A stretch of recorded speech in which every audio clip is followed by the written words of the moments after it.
G'day everybody, and welcome to a brand new Sims 4 speed build. And this is about take 5 of the voice because people keep knocking on my door or texting me. I've turned my phone off.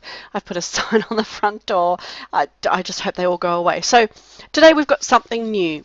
As you can see, it's an octagonal shaped house. And I know we can't exactly get the octagons right in The Sims because of the way diagonals and straights work with measurements, but I think the final result I'm pretty happy with. So now I'm just working on the layout, and I was inspired by an actual real house that was a dome house, not an octagonal shaped house. I think though the final result I'm pretty happy with, and I'm hoping that you guys will find something interesting to do with it in your plays or in your neighborhood. And don't forget, I'd always love to see any speed builds that, or sorry, any playthroughs that you do, or if you actually use this house in your play. So do tweet me at Elara Wilder so that I can have a look at the families that you do, or you can tell me about their stories and things and how you use my build. So what we're doing here is, as you can see, we've made the taller walls on the bottom floor, and I'm trying to go with those windows that accentuate or add to the illusion of that being taller, but still sort of create, like, I like these ones how they almost look like they could be shutters on the outside. That cross piece is quite three-dimensional, and it almost looks like it could be a shutter that folds down. And I know you can use shelves and things that, you know, but some of the builds, you get too many items in there and they get laggy. And you know, it's hard enough when some of the computers don't want to play with all of the items already. So I didn't do that to you, but you can absolutely put them in if that's, you know, something that you want to do. So moving the house further back because I wanted to have a little bit more of a structured garden at the front, or a little bit more of a garden at the front. In a second we're going to go into the house, but I've kind of made the front and the back sort of veranda areas paved, like they're stone rather than wood. I think I went with, in the end, nope, I went with the wood in the end. I started with stone but went with wood in the end. And the interior, all of the flooring is wood as well. I'm just putting that in as well. And it works in the end. It's a really cute laid out house. If you only have one sim in there or a couple, because their bedroom is, the master bedroom is on the ground floor, I sometimes find that I lose track of where my Sims are because I can't immediately find them, because, you know, you have 3 or 4 floors and you have basements, and I'm like, I know you can click on the portraits, but I don't always do that, and I'm like, oh gosh, I've lost, you know, Jenny or Robert or wherever they are. So that's why I've put the master on the ground floor. So anyway, we're into the kitchen, and I wanted to go with a black and white theme to match the outside, but I use an accent colour, and you will see in a minute that accent colour is green. So we get this kitchen. I would love to have this amount of cupboard space in my kitchen in real life. I don't. And, you know, I'm sure you've heard it from other Sims builders, and you're going to hear it from me too. I wish we had more counter options and more countertops at least, you know, because we have a few, but the choices aren't great, and some of them, the combinations are a little bit weird, not perhaps what you might go for. So we're getting a little bit of a breakfast bar here, and I'm working on the lighting at the moment. I'm just wondering if I remembered, because we actually go back to 2 seats so that we can fit our dining table in, and I can't remember if I took away that 3rd light, so we will see. So cute little dining table here, and oh, I don't think I did in the end. We shall have to see. And I mean, it doesn't hurt. An extra bit of light in there is not going to hurt your game or whatever, but it's just, you know, one of those little building tips. You don't realise it till afterwards. So onto the master bedroom, and what I've done first is I've put the basic furniture in, and then I decorate. So you'll see me putting in the items into the rooms that I want to have there, and all of the, pictures and flowers and, little knickknacks and rugs and things will come along afterwards. So I think in the end I get rid of that rack with the clothing on it. I really like it, and in a real like industrial type build or a loft apartment, something like that, fantastic. But I just don't think it really suits in here. So we've got floor to ceiling mirrors, and using the kitchen, the same cupboards from the kitchen, the same counters, and using those corner pieces so that it frames the sink in the center, so it's not double sink that we'd all like to have in our ensuite.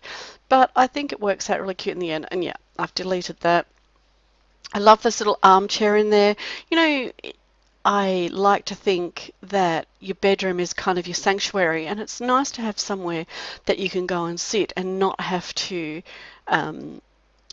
not have to worry about traffic, other people coming through the house and stuff. So it's nice to have that little area in your room, I think. I moved the bed over to be central in front of the picture, but I then realised that I don't think you can get to the other side of that bed. So I move it back again, and that's just coming up very shortly. You will see me go, oh, they're not going to get through there, and they're going to have a whinge about trying to. So I don't like it when the Sims stomp their feet. So again, you can see now I'm starting to bring in the green colour, and I try and we use a lot of this bright lime green, and also, like the curtain, a little bit of more muted green. I don't use a lot of curtains throughout the rest of my build for two reasons. One is, again, the number of items in the build adding to the lag and, putting stress on people's computers. The second thing is that when the walls go down, you don't see them anyway. So unless you're with your Sims, unless you're looking at that wall, you don't see it. And I like the idea of it being bright and light and not too much curtains blocking out the light. So, and again, we've got that sort of muted teal green there.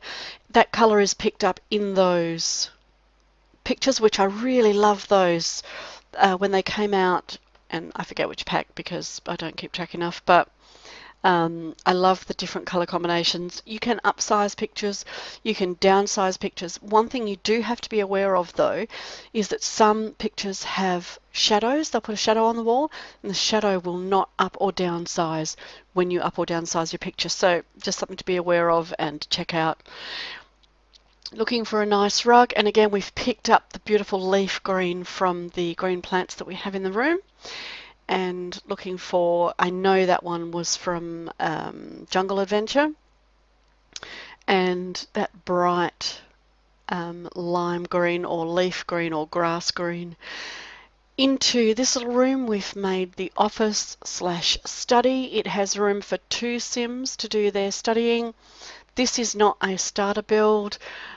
You'll have to check to see what the final price is, but it is not a cheap house. It's under 100,000 simoleons though, and we've put, as I said, 2 study areas, so 2 Sims can study at the same time, and a little bit of a nice couch under the windows there. So if you want to do, I love those little long ottomans. Really nice place to go and chill, read a book, lean against those windows. You know, in the wintertime where you get a little bit cold, and it's lovely to lean against those windows with the sun coming in, the sun on your back. It'd be a lovely warm place to sit with a laptop or study. So just putting some decoration now into the bathroom using those gorgeous shelves. It's a great way to add a little bit of decoration without taking up floor space. And I really think it's a cute idea across the window. Goodness me, across those mirrors adds a little bit of texture and a little bit of depth to your room that the mirror doesn't, I mean, the mirror already reflects it and adds that extra space to your room, but I think that adds a bit of depth. Couple of robes, because you wouldn't want your Sims to get out of the bath and have to run through the house without anything on. And I think we do change the layout a little bit again later on in the build. So this is probably not the final layout. Maybe it was just that. All right, jazzing up the front entrance a little bit. It's a bit of an unusual shape, so I think we pop a bookcase in the corner in the end. I went for tried a sculpture and tried a few little bits and pieces, but I think in the end we put a little bookcase in there. It's not quite a modern enough style, I think, for that sculpture, which I really like, by the way. And again, picking up the green in the rug and matching through to that almost teal green colour, I chose the blue coat to be hanging on the hook. And a few more decor items in the kitchen. I think this is where we start with the kitchen and get the features there going on. I really love those hanging gardens in the glasses. I think they're really cute. And getting some items onto those shelves. Another thing that I could have done, which you guys could absolutely do, is put the shelves on the other window where I've put that little picture with the red apple and the green pear. You could put the shelves poking out from there and put little plants or other little things on there as well. Now I know they've got no, in that little kitchen area, they've got no bench space where they would do their preparation and put their meals out, but they do have the breakfast bar area with the stools on the outside. So there is plenty of room. And of course, when your Sims cook a meal, if you do like I do and have them always cook 8 servings, you can drag and drop it into the refrigerator so it's not taking up space on the bench. They can eat there.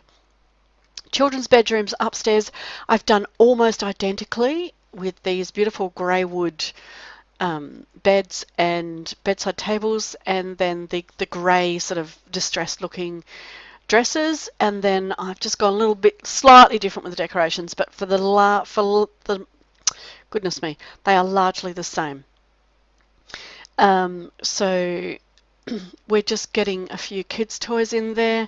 There's lots and lots of opportunity here for you to take this into your game and individualize them to your own Sims and your own Sims play style, and not make them so green. But this is a black, white and green build. But with the children's bedrooms, of course, you want to add a little bit of personality. So upstairs play area, and I think you'll see I put one of those card tables down. Now I don't know, they're like a game table or something, and I can't remember which one I used, but I don't know. There is 4 chairs can go around it, but I don't know if 4 Sims actually play it. I can't recall if I've actually played with it with my Sims at all ever.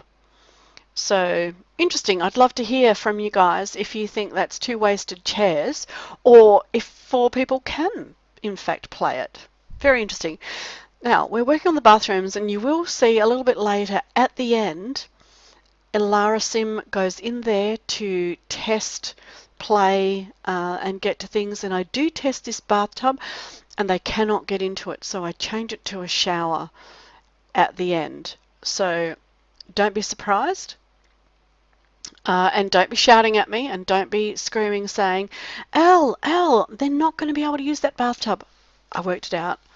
But feel free to tweet me at Alara Wilder. So just getting some decos up in the bathrooms, and what I wanted was for over the sink to just be small plain mirrors, because these children's bedrooms are, even though they match the theme with the black, white and green, they're very nondescript and they're very short, I feel, on personality. So I'm looking forward to seeing what kind of things that you can do with your Sims, these little bedrooms at the back. Alright, and just getting some toys in there and then onto that bathroom. In the end, I think I put another little wall across the end. And yes, and change it around, because what you don't want to see when you open the door is to look straight at the toilet. So, you know, that's what I thought I would do. Same mirror and, you know, same decorations, same lighting.